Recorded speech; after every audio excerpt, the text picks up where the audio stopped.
Ya está, buenas noches con todos, qué lindo poder estar juntos, gracias por reunirse, estoy muy contenta, como siempre digo, mis redes sociales son mi casa y ustedes son las personas que quiero, que trato de alimentar todos los días de alguna manera y estoy muy contenta hoy día de la compañía que tengo. El doctor Douglas Johnson es mi amigo, pero también es una persona a la que siempre les he recomendado porque me ha impactado no solamente sus estudios y los logros que tiene, sino sus conferencias, sus libros.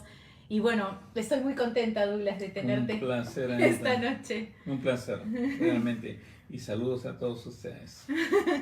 Bueno, la primera pregunta, yo quisiera que todos los oyentes te puedan conocer, ¿no? Un poco, cuéntanos un poquito de lo que tú has estudiado, ¿no? De tu preparación y también qué es lo que haces ahora. Douglas es peruano. Sí, estudié, hace poco celebramos los 50 años, estudié arquitectura en la uni, de ahí viajé a Estados Unidos, no pude revalidar, entonces fui a la universidad y pregunté qué hay de nuevo, porque me iban a ayudar y me dijeron psychobiology, psicobiología, y sé con qué se come eso, no sé, y me explicaron, es como las células cambian el carácter y como el carácter cambia las células. Entonces lo comencé a estudiar, pero era muy corto, y de ahí me presentaron el cerebro, del cual me enamoré, y entré a neurociencia, y después neuropsicología, y después forénsico. Y llegué a todo eso, y el último que hice fue psicología clínica, para poder ayudar a los niños. ¡Wow! ¡Qué tremendo! Y todo esto que no lo entiendo del todo, Sí. pero ¿cómo lo aplicas hoy en día? Bueno, hoy día, mira, a los 20 años, cuando tenía 20 años falleció mi hermano y tuve un encuentro preguntándome qué es lo espiritual y qué eso, pero no sabía ni idea qué es la muerte ni nada.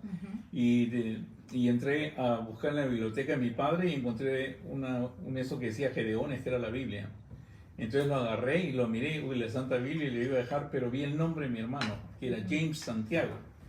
Entonces cuando vi Santiago, abrí en el capítulo 5 y como venía en la uni, sabía más o menos del opio, del pueblo y todas esas cosas, pero me impresionó Rico Saullar y todas esas cosas, y entonces comencé a leer toda la Biblia y primera vez que entendí algo diferente. Entonces cuando estudio neurociencia, tú puedes hacer como en ciencia, puedes asumir, y asumí que Dios es el creador. Asumí que Dios diseñó mi cerebro, y como arquitecto y buscando, siempre es bueno buscar al diseñador. Así cada obra que haces, buscar al diseñador.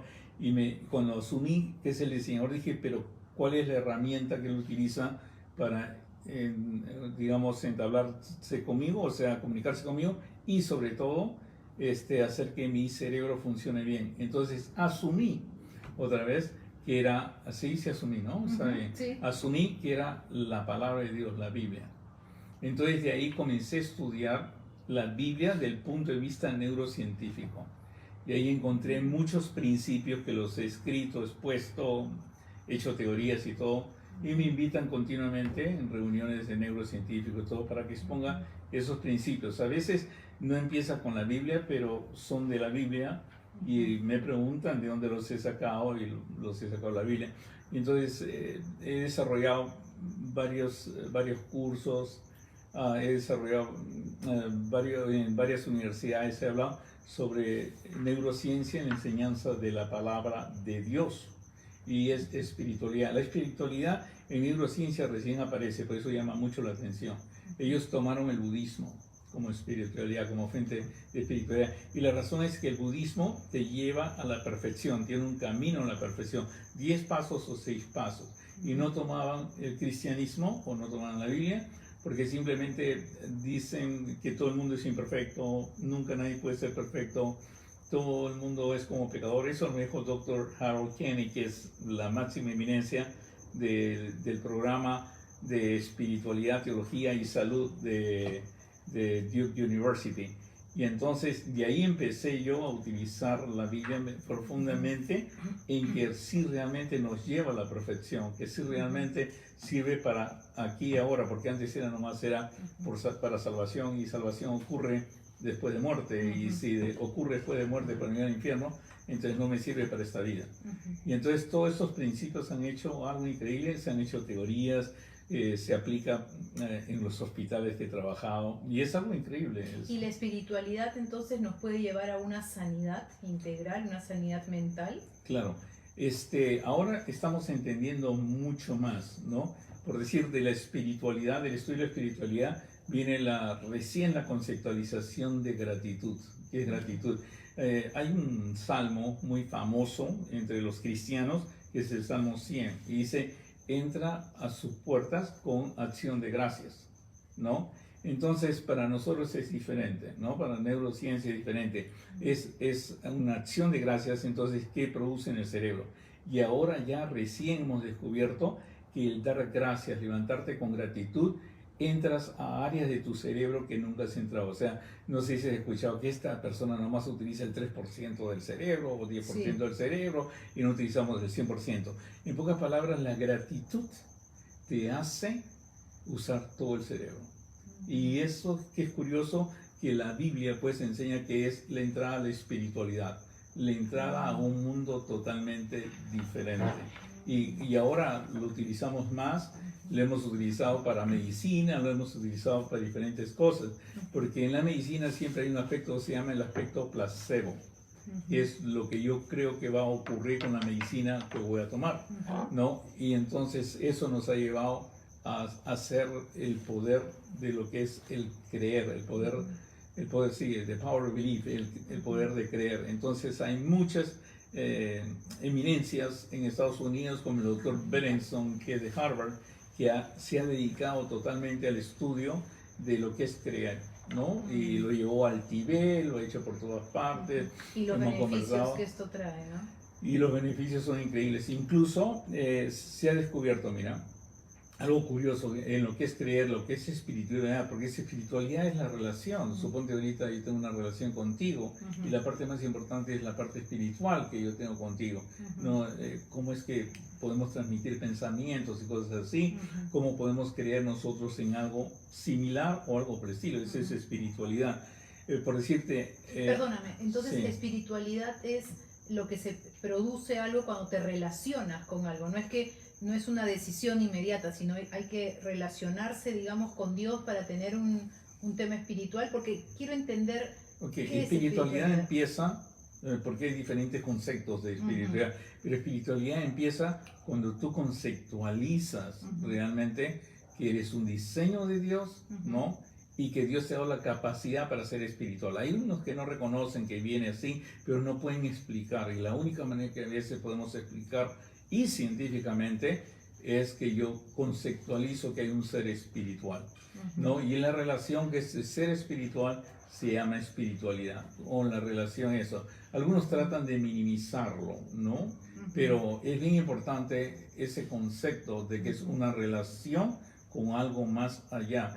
O sea, digamos, algunos lo han tratado de que tienes cuerpo, alma, espíritu, ¿no? Entonces, la parte bien interna, dentro de nosotros, neurociencia, la parte más profunda se entra por gratitud. Y curiosamente, en el Salmo dice que entras a las puertas de Dios, abres la puerta de Dios con gratitud. O sea que es la máxima expresión de espiritualidad. Y si te pones a pensar, dar gracias en todo es la mayor acción de fe. ¿No? Porque... Sí, pero si yo doy gracias por todo, pero no me relaciono, digamos, no desarrollo una espiritualidad, ¿tendría el mismo efecto? Sí, yo pienso que hay una parte en la Biblia que nos ha llamado mucho la atención, en que dice que Dios ha escrito en el corazón de todos, ¿no? O sea, sus leyes. Quiere decir que todo el mundo tiene concepto. El mismo ateo tiene que tener un concepto de Dios, o sea, tiene la capacidad para decir que Dios no existe. O sea, tiene que conceptualizar primero a Dios. Entonces se le pregunta al ateo, ¿no? ¿De dónde viene tu capacidad de conceptualización de Dios? Eso es espiritualidad. Y bueno, Douglas, en términos prácticos, ¿no? Antes de que empiece la pandemia, el MINSA anunció aquí en el Perú que venía una pandemia de la depresión. Imagínate, antes del COVID. Sí. Ahora último estuve viendo ahora algunas estadísticas y bueno, una que leí también, lo último que ha sacado el MIMSA es que más del 50% de peruanos están sufriendo de depresión.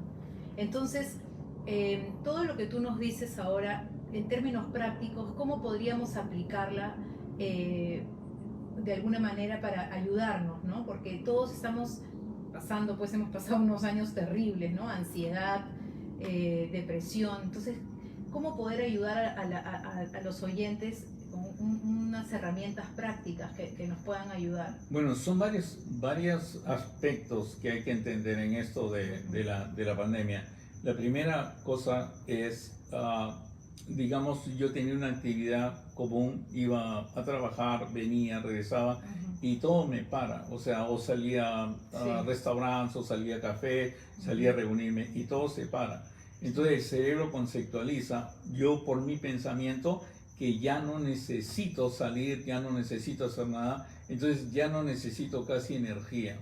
Y es como el mismo cerebro se apaga y manda la mitocondria que produce el ATP, que es la energía en nosotros, y entonces sentimos como no tengo ganas de levantarme, no tengo ganas de salir, ¿para qué voy a salir? Entonces estoy produciendo menos energía porque el cerebro sabe que requieres menos energía.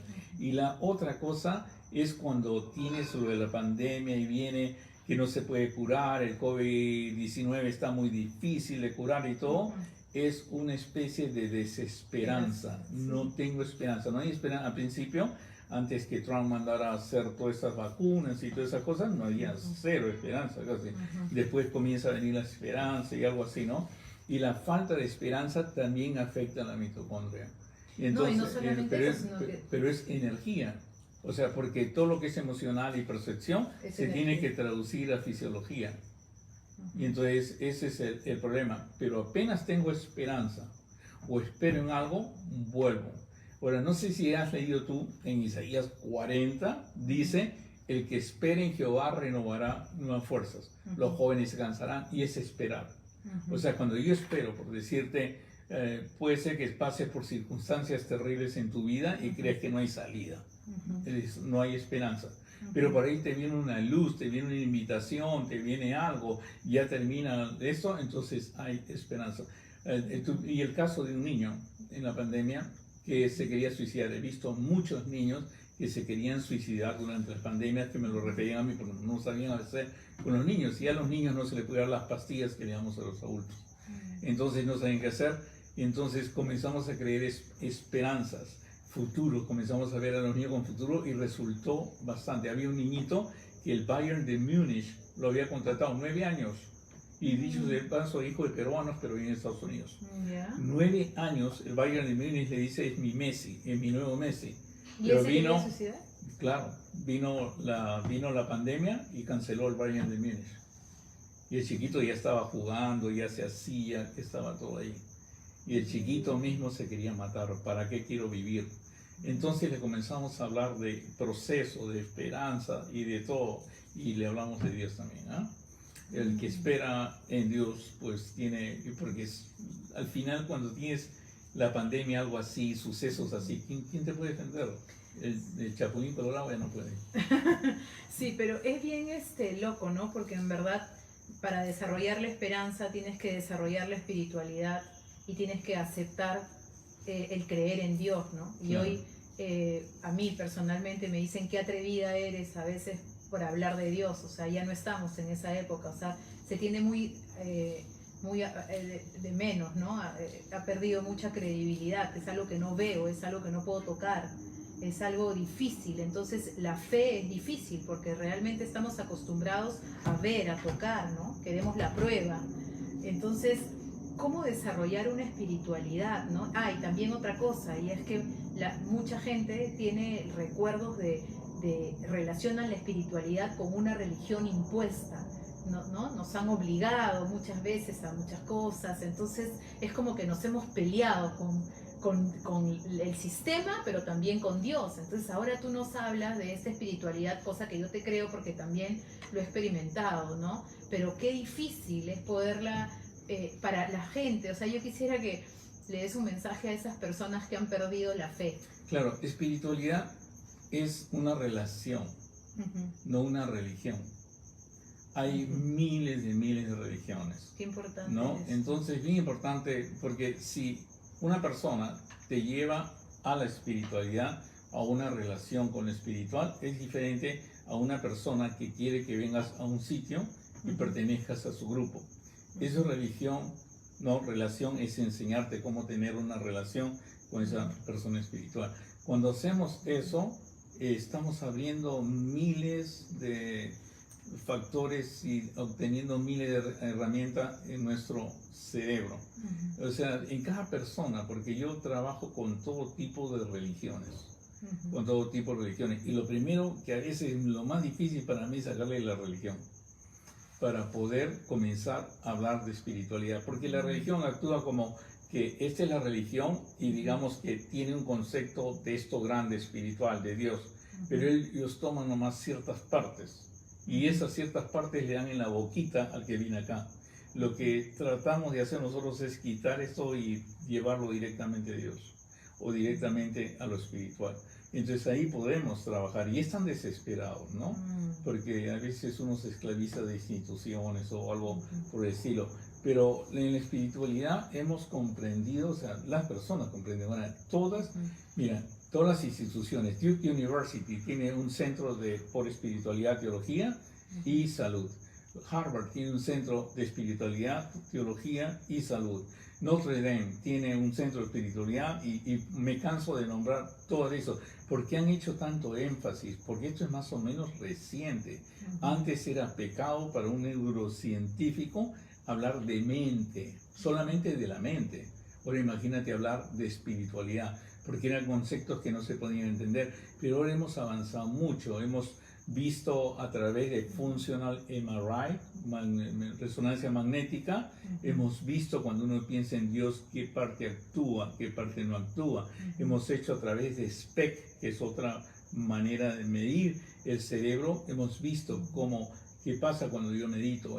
Me han hecho todo. Cuando tú meditas, tocas el núcleo accumbens, tocas la amígdala, y eso produce efectos. Por decir, el núcleo accumbens decide en tu vida si va a ser negativo o positivo.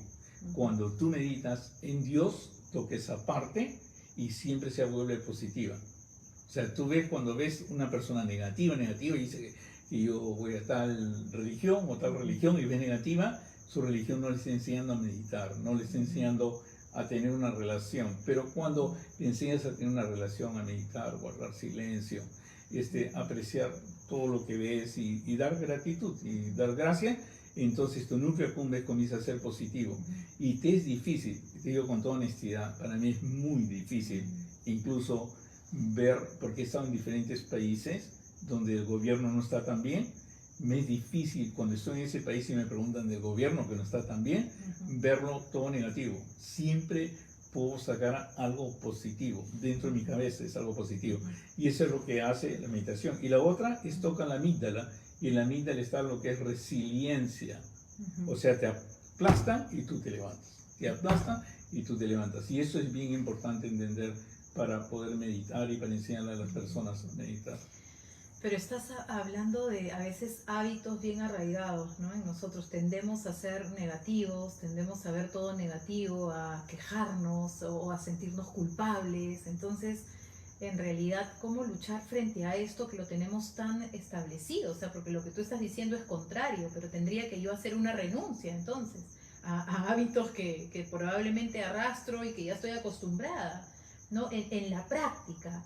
En realidad, ¿qué es lo que tenemos que hacer, ¿no? Porque yo pienso que uno tiene que a veces tocar fondo para querer entender estos conceptos, ¿no? Mientras estás bien, es como que no lo necesitas, ¿no? Pero cuando realmente viene, entonces, para las personas que necesitan, ¿no? Porque hemos pasado una pandemia, hemos tenido pérdida laboral, pérdida de salud, probablemente estamos con algún tema mental, emocional o un familiar, necesitamos esperanza, ¿no? Claro. Quiero ponerlo en práctica. ¿Cómo empiezo?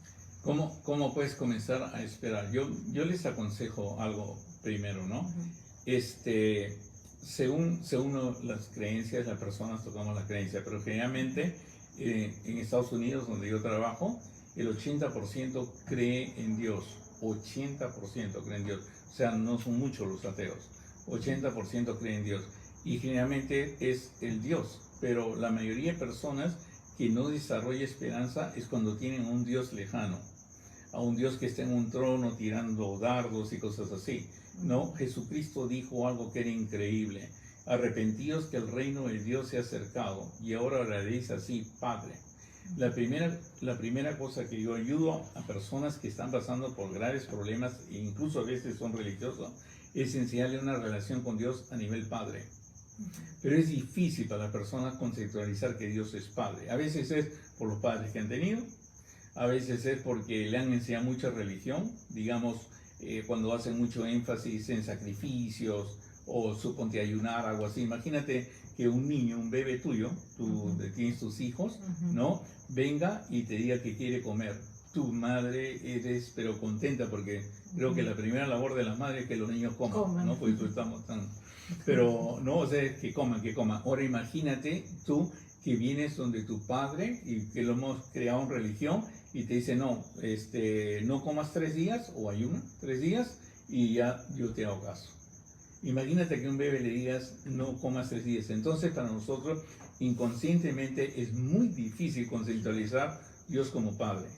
Y cuando tú conceptualizas Dios como Padre, o logro que alguien que cree como doctor y logro que mi paciente conceptualice a Dios como Padre, entra la esperanza. La esperanza es increíble, porque es diferente conceptualizar un padre que tú le puedes decir, Padre, me han mandado todo esto, pero yo paro ahora y confío en ti, confío en tu cuidado. O sea, es un poco diferente, hoy día tu cuerpo cambia, todo cambia, ¿no? Ahora, el estar así, cuando tú tienes comunión con un padre así, te vas a dar cuenta de algo, que en la Biblia no hay no negativo, sino haz a otros lo que quieres que hagan contigo positivo. Pero nosotros generalmente lo hemos cambiado a no hagas a otro lo que no quieres que hagan contigo. Sí. ¿Entiendes? Pero es haz a otro, siempre es activo, siempre es positivo. ¿no? Positivo y activo, ¿no? Uno así. Y cada vez que tú, cuando veas a tus hijos, escúchalos. Aprovecha el tiempo, cambia tu manera de pensar en el sentido de que eso, vamos a estar todos encerrados, los niños no van a soportar. No, al contrario, comienza a aprender quién es tu hijo. Comienza a aprender quién está al lado tuyo, ¿no? Nos está quedando poco tiempo, pero quiero agradecerles a todos por estar ahí. Realmente es impresionante toda esta información. Hay algo que quería decirte, ¿no? El 80%, tú dices, de Estados Unidos es creyente, ¿no? Sí. Creen en Dios, pero ¿en qué Dios, no? Porque una cosa es decir creo en Dios y otra cosa es conocer a Dios. Entonces un grupo puede decir yo creo en Dios, pero yo quiero adaptar a Dios a mi estilo, a lo que yo quiero. Y otra cosa es yo quiero alinearme a lo que Dios dice, ¿no? Porque es fácil decir creemos en Dios, pero es difícil conocerlo y yo adaptarme a lo que Él dice, ¿no? Entonces yo imagino que la espiritualidad puede empezar, pero luego es un proceso, ¿no? Y va avanzando en la medida en que tú vas practicando esta espiritualidad, ¿no? Sí, yo pienso que la Biblia describe un Dios que está constantemente activo para que cada persona, mi paciente que está en el pabellón psiquiátrico ahora, o mi paciente que ha cometido un crimen pero no está consciente, o sea, es no culpable por razón de insanidad, yo pienso que Dios está completamente activo tratando de tocar a cada persona porque Dios es amor, ¿no? Y utilizará todas las necesarias herramientas para llegar a eso. Pero es un hecho que, por decirte, en mi caso, como te conté, murió mi hermano, no tenía ni idea de lo que iba a pasar y encontré una Biblia. Y al leer la Biblia para mí fue algo increíble. Yo le agradezco a Dios que mi fe viene de leer una Biblia, ¿no? Una relación con Él. Pero yo pienso que así como me pasó a mí, Dios está constantemente tocando a alguien. Y a veces te puede utilizar a ti como herramienta para que otro lo conozca. Pero tu vida es importante para que otro conozca. Pero a veces nosotros nomás lo que debemos mandar a ciertos rituales, no una relación. Lo que pasa con mis pacientes es cuando yo les hablo una teoría que escribí objetivamente. específicamente y asertivamente, cuando les comienzo a hablar, ellos quieren saber qué pasa en mí también, porque me comienzan a conocer a mí. Yo les cuento lo que yo hago, si es que ellos lo permiten y si es que ellos preguntan. Y la mayoría de personas comienzan a hacerlo y a entender una relación espiritual, lo importante que es pensar, meditar. Que meditar simplemente es poner tu vista en algo, porque muchos creen que meditar es pues solamente para los budistas o para el Tibet o para eso, ¿no? Pero es poner tu vista en algo, ¿no? Y poner la vista en ese creador, el que te ha hecho, el que te ha controlado. La Biblia dice algo así como que Él con su palabra sustenta todo el universo, ¿no? Y si Él puede sustentar todo el universo, ¿cuánto puede sustentar mi pequeño universo, no? Y eso es espiritualidad. Cuando comienzas a practicar espiritualidad, si lo puedo traducir biológicamente, va a reducir tu producción de norepinefrina y epinefrina, que son glucocorticoides. El estrés se va y lo que más ha matado en la pandemia es el estrés. Es el estrés, ¿no? Y lo que más mata a los niños es el estrés de no saber qué viene o qué no viene. Cuando tengo esa relación con Dios, lo primero que va a hacer es reducir eso. Pero tengo que aprender a meditar, ¿no? A pensar en Dios. Yo aconsejo que lo hagan 3 veces al día. A las personas que busquen 3 veces 5 minutos, lo que sea, pare un rato y piense y comience a pensar. Y el mismo Dios se va a encargar de guiarlos, ¿no? Y un día podríamos hablar de meditación. Yo digo ya otro día porque se nos ha quedado demasiado corto y en verdad te he disfrutado mucho escucharte, Douglas. Mi base es meditar. ¿Ah, sí? Sí, mi base es meditar. Y tú nos puedes enseñar cómo meditar, claro, cómo empezar a meditar. Tengo 7 pasos. 7 pasos. Son fáciles de... Ah, ya, entonces te podemos comprometer a una segunda entrevista. Y si ya estás en Estados Unidos, lo podemos hacer virtual. Claro, ¿no? En Estados Unidos, Japón, donde estés. No sé si quieras dar unas palabras finales. Yo estoy muy agradecida, Douglas. Bueno, a todos les aconsejo que exploren esa parte espiritual que usted tiene. Todas las personas, si usted puede escucharme hablar, escucharme hablar y poder entender lo que estoy diciendo, quiere decir que usted tiene una parte espiritual. Y les digo de explorar esa parte y comenzar así, como algo muy sencillo que dijo Jesús, comienza a decir usted así: Padre nuestro que estás en los cielos. Es bien importante tratar como padre, es algo muy importante. Y el preguntarse como científico: ¿hay esto? ¿Existe esto? ¿Es verdad esto? Y va a ver que va a encontrar una respuesta. Porque Dios no lo va a dejar solo. La espiritualidad no lo va a fallar en ningún momento. Y va a ahondar y verá los beneficios que usted comienza a tener en su vida. Hay esperanza, gente, hay esperanza, siempre. Vamos a desarrollar la espiritualidad con conversaciones íntimas, pequeñas tal vez, un poco de disciplina también, ¿no? Constantemente va a ir creciendo y vamos a estar bien, no falla. Este es el lugar seguro, el refugio seguro, siempre el Señor. Gracias por haber estado ahí. Gracias, Douglas. Un placer estar con ustedes. Gracias. Bendiciones. Nos vemos pronto. Chao, chao. Bye, bye.